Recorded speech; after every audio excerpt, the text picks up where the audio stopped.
दोस्तों नमस्कार। मैं रंजन पांडे।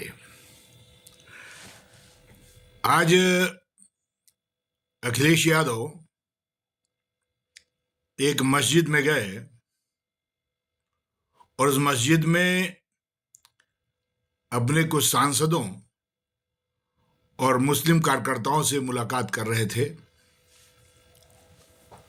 उसके विजुअल्स आए। उत्तराखंड के वक्फ बोर्ड के चेयरमैन शम्स शम्स ने कहा कि अखिलेश जी, अगर आपको इतना ही मुसलमानों से प्रेम है तो आप इस्लाम ग्रहण कर लें, कलमा पढ़ लें, नमाज पढ़ें, मस्जिद में आपका स्वागत है। और उन्होंने ये भी कहा कि मैं इसलिए कह रहा हूं कि मस्जिद इबादत की जगह है, नमाज की जगह है, उसको आप अपनी राजनीति का अखाड़ा मत बनाइए। और उन्होंने एक तरह से मस्जिद का राजनीतिकरण, जो शायद शम्स साहब कहना चाहते हैं पर वो इस बात को स्वीकार नहीं कर पा रहे हैं कि मस्जिदों का राजनीतिकरण तो बहुत दिनों से हो चुका है। पाकिस्तान का निर्माण ही मस्जिदों की शिक्षाओं से हुआ था। लेकिन फिर भी वो कह रहे हैं कि आजाद भारत में अखिलेश यादव जी आप ये मत करिए। अब आइए अखिलेश यादव के ऊपर आते हैं कि ये कर क्यों रहे हैं ऐसा। क्या मस्जिद वाले इतने नादान हैं कि एक काफिर अखिलेश यादव, फिलहाल तो सबके जान में वो यदुवंशी हैं, हिंदू हैं, और अभी एक नाटक भी कर रहे हैं अपने गांव में, एक केदारनाथ धाम के नाम पर केदारेश्वर महादेव का मंदिर भी बनवा रहे हैं। तो क्या नादान है? ना, वो मंदिर भी उनका एक दिखावा है। लेकिन मस्जिद में वो जो जा रहे हैं उसका खाली राजनीतिक कारण नहीं है। ये मस्जिद वालों ने दरअसल अखिलेश यादव को अपने यहां बुला करके और ये वहां पे जा करके उस मस्जिद की औकात बढ़ा करके, जैसे छांगुर बाबा को पैसा मिलता है, मेरा ये आरोप है कि उस मस्जिद का षड्यंत्र है और ये वहां गए हैं तो एक मार्केटिंग वैल्यू बढ़ेगी उस मस्जिद की गल्फ कंट्रीज में, और कई 100 करोड़ रुपए अब उनको मिलेंगे, क्योंकि दिखाएंगे कि देखो ये मेरा माल है, मेरे पास पॉलिटिकल माल क्या है। पॉलिटिकल माल का मतलब लोग कौन हैं। और मुलायम सिंह यादव के सुपुत्र श्री अखिलेश यादव, जो मुख्यमंत्री भी रह चुके हैं, ऐसा नायाब व्यक्ति मेरे पास है। और अखिलेश यादव इतने बच्चे नहीं है, नादान नहीं है। संभवतः उनको भी पता है, उनको उस मस्जिद को हाईलाइट करना है। और जो सेंसेक्स है मस्जिद की, जो मस्जिद की मार्केटिंग है, जो खाड़ी देश में ज़कात के पैसे में हिस्सा है, उस पैसे का बहुत बड़ा हिस्सा अब इस मस्जिद को मिलने वाला है। उत्तर प्रदेश सरकार और उत्तराखंड सरकार और भारत सरकार उस पूरे मस्जिद पे निगाह रखे और उसकी फंडिंग क्या हो चुकी है, क्या हो रही है, क्या होने वाली है, और एफसीआरए के अंतर्गत उनको कितना पैसा आया है, कितने चंदे आ रहे हैं, ये निगाह रखने की जरूरत है।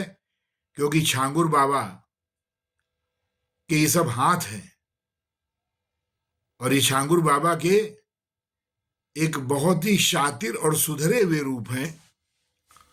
और यदुवंशी समाज, जिसका कि विनाश मुगल काल में विशेष करके हुआ था, ब्राह्मण हिंदुओं का हुआ था और हिंदू समाज के यदुवंशियों का सबसे ज्यादा हुआ था। क्योंकि गोधन, जो मध्य युगीन भारत थी, प्राचीन भारत थी, उसमें गो संपदा, जिसके पास जितनी गाय होती हैं उतना ही वो धनी होता था। तो गोधन को काट काट करके खा जाने वाले और यदुवंशियों को गरीबी की गर्त में डालने वाले और हिंदू समाज के ही कुछ लोगों से जबरदस्ती गाय कटवाया, मोहम्मद बिन कासिम से लेकर के औरंगजेब तक, जिससे एक नई जाति बन गई जिसको हम चर्मकार जाटो कहते हैं। और दलित समाज की एक प्रमुख जाति है जिसका आखेट, आगरा में अभी 12 लोग पकड़े गए हैं। आगरा के इर्द गिर्द से लेके गोवा तक अधिकांश दलित समाज की लड़कियां, जाटो समाज की लड़कियां, उनको मुस्लिम बना रहे हैं। ऐसी मस्जिदों को ब्रांडिंग करने वाले अखिलेश यादव जी जैसे लोग हैं। और इसके साथ ही एक बात और स्पष्ट समझ लें कि जिस प्रकार भारत की सरकार ने और संविधान के निर्माण के समय से अंबेडकर जी इत्यादि ने काफी बहस की और आरक्षण मिला है हमारे हिंदू समाज के दलित भाइयों को, इस प्रकार का धर्म परिवर्तन करा करके और जन्नत का रास्ता जो लोग खोज रहे हैं, हमारे हिंदू समाज के दलित भाइयों को, जिनको भारत सरकार आगे खींच रही है, उनको इस्लाम में कन्वर्ट कर रहे हैं या क्रिश्चियनिटी में कन्वर्ट कर रहे हैं, तो अपने आरक्षण का अधिकार खो देते हैं। आरक्षण की चर्चा जरा से भी समाज में हो जाती है, चुनाव के समय हो जाती है, तो बवाल मच जाता है। और यहाँ बहुत धीमी जहर की तरह से हिंदू समाज के एक बहुत बड़े वर्ग का धर्म परिवर्तन करके उनकी लड़कियों को जिस फरोशी में डाल रहे हैं, उनके भावनाओं से खिलवाड़ कर रहे हैं, नाम बदल करके नकली निकाह कर रहे हैं, जो शायद इस्लाम में भी जायज नहीं होगा, पर कर रहे हैं। भारतवर्ष के अंदर एक अलग ही बयार बहा रहे हैं। और दलित समाज अंबेडकर की फोटो लगा करके मुस्लिम कन्वर्जन की किताबें बनाई गई हैं। बताइए, इस्लाम धर्म की किसी पुस्तक पर अंबेडकर का फोटो, जो कि हिंदू थे बाद में बौद्ध बने, तो इस ढंग के सारे काम कर रहे हैं। और दलित हिंदू समाज को जागना चाहिए, खास करके अपने आरक्षण के अधिकार और भारत सरकार के तमाम अधिकार जो उनको मिले हैं, और उनको अपने स्वाभिमान को जगाना पड़ेगा।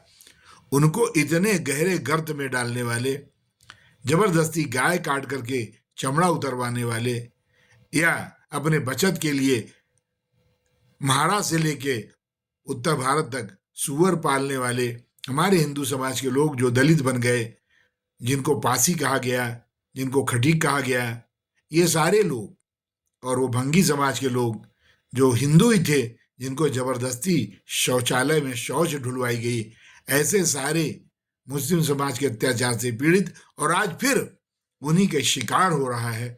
हमारे हिंदू समाज के जागरूक लोगों को, दलित समाज के नेताओं को ही समझना पड़ेगा कि उनका शिकार हो रहा है, उनका अधिकार छीना जा रहा है, आरक्षण का अधिकार, समाज का अधिकार, और पूरे भारतवर्ष के अंदर उनके भारतीयता पे सवाल खड़ा कर रहे हैं। और उनकी आड़ में इस्लामिक ग्रुप किस प्रकार से हिंदू समाज का और देश का नुकसान करने की तैयारी कर रहे हैं। 2047 का भारत को मुस्लिम राष्ट्र बनाने का जो सपना देख रहे हैं, उसमें इनको जबरदस्ती फ्रॉड से, धोखे से, पैसा दे करके, झूठ बोल करके, और इनकी स्त्री धन पर हमला कर रहे हैं। गोधन पर तो हमला यदुवंशियों का किया है, पूरे हिंदू समाज के गोधन पर किया। सब समाज की गाय को इन्होंने काटा, फ्रॉड से, चोरी से, चुरा करके, जबरदस्ती। मुगल काल में तो जबरदस्ती काटते थे, और अब फ्रॉड करके काट रहे हैं। और अब स्त्रियों को तो गोधन के साथ साथ जो हमारी स्त्रियां हैं, जो कि रक्षित हैं, जिनको प्रोटेक्शन भारत के संविधान ने भी दिया है, धर्म ने भी दिया है, उन पर हमला कर रहे हैं। आपको होशियार रहना है। अखिलेश यादव, आपने मस्जिद के अंदर जाके जो उसकी टीआरपी बढ़ाई है, उसको कितना पैसा मिलने वाला है, उसमें बंदर बाट में आपको कितना मिलेगा, मिलेगा कि नहीं मिलेगा, सुनिश्चित बताइए। पूरा देश जानना चाहता है, हिंदू सारे जानना चाहते हैं, यदुवंशी भी जानना चाहते होंगे। वंदे मातरम, जय श्री राम।